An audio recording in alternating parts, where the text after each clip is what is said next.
একবার একটি লোক তার সদ্য কেনা নতুন গাড়িটি পরিষ্কার করছিল।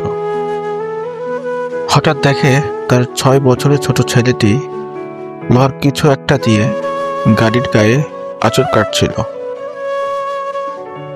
প্রিয় গাড়িটি নষ্ট হয়ে যাচ্ছে দেখে লোকটি তার রাগ সামলাতে পারলেন না। হাতের কাছে থাকা লোহার পাইপ দিয়ে তার ছেলের ছোট হাতটায় আঘাত করতে লাগলেন। খেয়ালই করেননি কতটা জোরে সে আঘাত করছেন। পরের মুহূর্তেই ছেলেটা কাতরাতে লাগলো। হাসপাতালে নিয়ে গেলে ডাক্তার জানালো ওর 4টি আঙ্গুল চিরতরে নষ্ট হয়ে গিয়েছে। লোকটি তখন নির্বাক হয়ে পাশে বসে কাঁদছিল। লোকটির চোখের পানি গালে পড়তেই ছেলেটি জেগে উঠে কাতর কণ্ঠে বলল, বাবা, আমি আর কখনো গাড়ির গায়ে লিখব না।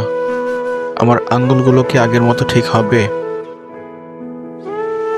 বাবা যেন বোবা হয়ে গেল। সে যেন উত্তর দেওয়ার ভাষা হারিয়ে ফেলল। বাসায় ফিরে অস্থির মনে গাড়িটি দুমড়ে মুছতে ফেলল লোকটি।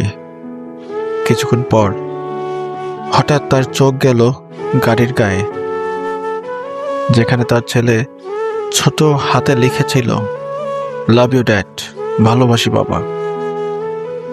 তখন লোকটির ভিতরটা যেন ভেঙে চুরে চুরমার হয়ে যাচ্ছিল। পরের দিন সকালে লোকটি অপরাধ বোধ করে জর্জরিত হয়ে আত্মহত্যা করলেন। তার নিথর দেহের পাশে একটি চিরকুট পড়েছিল, যাতে লেখা ছিল, রাগ ও ভালোবাসার কোনো সীমা নেই। এই গল্পটি থেকে শিক্ষণীয় ব্যাপার হচ্ছে এই যে রাগের বশে কোনো কাজ করা উচিত নয়। ধৈর্য হারিয়ে নেওয়া সিদ্ধান্তর মাসুল হতে পারে ভয়ঙ্কর। তাই রাগ পরিহার করুন, ধৈর্য ধরুন এবং ভালোবাসার সাথে জীবনটাকে করুন। আমরা যদি আমাদের প্রতিটি কাজে ধৈর্য ও বিবেক ব্যবহার করি, তাহলে অনেক অনাকাঙ্ক্ষিত ঘটনা এড়ানো সম্ভব। রাগের ক্ষণিক দহন অনেক সময় সারা জীবনের জন্য পুড়ে যাওয়ার কারণ হতে পারে। একজন বাবা তার ছেলের প্রতি যে গভীর ভালোবাসা পোষণ করেন, তা কখনো রাগের তুলনায় কম নয়। কিন্তু রাগের সেই মুহূর্তে ভালোবাসা ভুলে গিয়েছিলেন তার বাবা, আর সেটাই হয়ে গেল তার জীবনের সবচেয়ে বড় ভুল।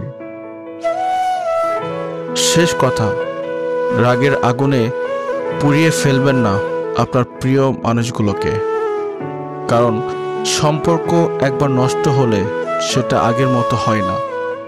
তাই রাগ নয়, ভালোবাসাই হোক প্রতিটি মানুষের জীবনের প্রতিটি পদক্ষেপ।